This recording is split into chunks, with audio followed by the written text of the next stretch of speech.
So listening is a very powerful experience. Think about somebody in your life where you felt really heard by that person. What impact did that have? So many problems that we have, we could probably solve on our own if we just had somebody there listening to us while we talked our way through it.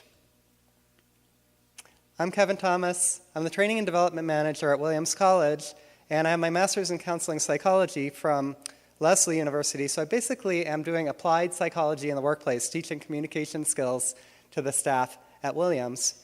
And this is my little dog, Banjo. So, yeah.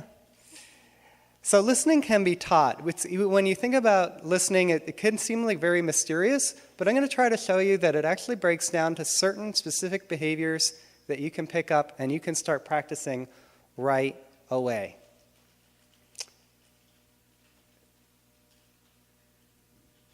This is my first PechaKucha. First thing you want to attend to listening is the container. So depending on the content of what somebody wants to share, you need to pay attention to the container. You want to have a private, confidential environment many times when something's very intense. You want to make sure that there are no distractions, that you're giving the person your full attention, and all of the phones are off and all of that. You also want to pay attention to ground rules for the conversation, such as, let's agree that we're not going to interrupt each other during the course of this conversation. Let's agree that we are not going to raise our voices, and we're going to keep our gestures moderate as well so that we can create a safe space. And also, agreements about confidentiality can be also important. So I'm going to talk about minimal encouragement, which is basically the minimum that you need to do to keep the other person talking, open-ended questions that help people explore the topic, and then mirroring statements that help the person feel heard, and then how to establish rapport at an emotional level through empathy. Minimal encouragement. So what's the minimum you need to do to keep the other person talking? Go on. And also silence. When you're silent, the other person will rush to fill that silence. Let me give you an example of how that works.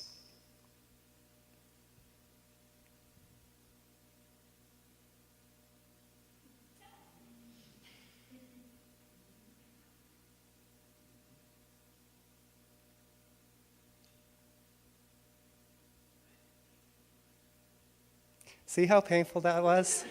The other person will start talking if you're quiet.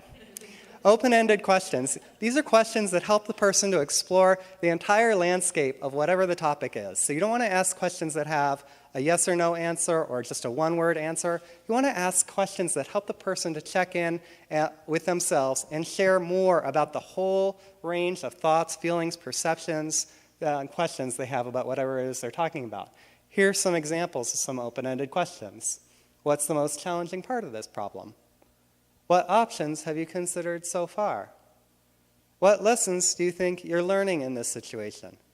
And I'm sure that if you think about it, you'll be able to come up with a lot of other examples of good open-ended questions. Mirroring nonverbals. This is something that's really hardwired into our nervous system. Mothers and children, babies do this very naturally. Just responding to what the other person's nonverbals are in a way that shows them, I hear you. I'm showing the same nonverbals that you are, both in terms of your facial expression and your gestures. And then doing the same thing, but with words. So reflecting back to the person what you heard, summarizing what they heard. It gives the other person an opportunity to let you know whether you've really understood them or not. And if they have, then that can be a very validating experience for the other person because they know whatever it was that they said that was meaningful to them landed with you.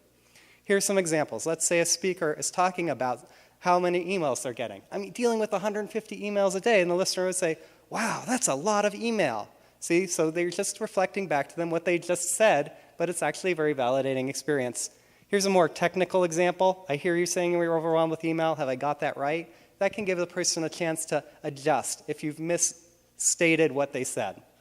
Empathic listening is really kind of doing the same thing, but just with the emotions.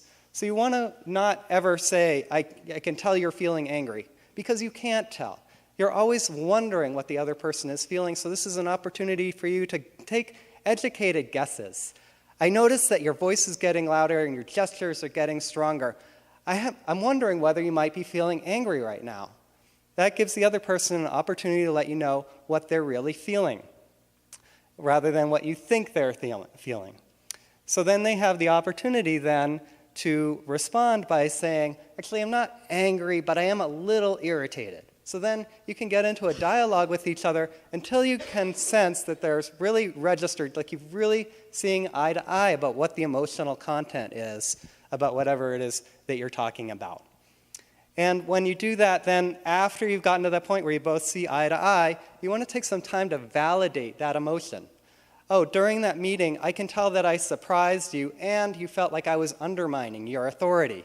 I could see why you would feel angry because of that. So it helps the other person to know not only are they having this feeling, but that it makes sense for somebody in those circumstances with that outlook what they would be feeling. Think about it as if you're exploring another planet. You don't want to make any assumptions about what the other person is going around, so you're kind of taking a very neutral Star Trek kind of curiosity to try to find out what the other person is going through. So you're kind of thinking of yourself as somebody who's exploring a different world. And this requires a lot of us because it means we have to suppress all the things that we want to say. We have to repress all the things about how we would react in that situation or what we think the other person should do. And that's very difficult to do because you have to emerge from what's going on the dance floor and adopt this neutral observer stance. I want to recommend that you try this out. Get together with a friend or family member and practice. Practice listening to each other using some of the skills that I've talked about in the course of this talk. You'll make a world of difference to that other person, and I'm sure that you'll have a richer, more connected experience with other people. Thank you.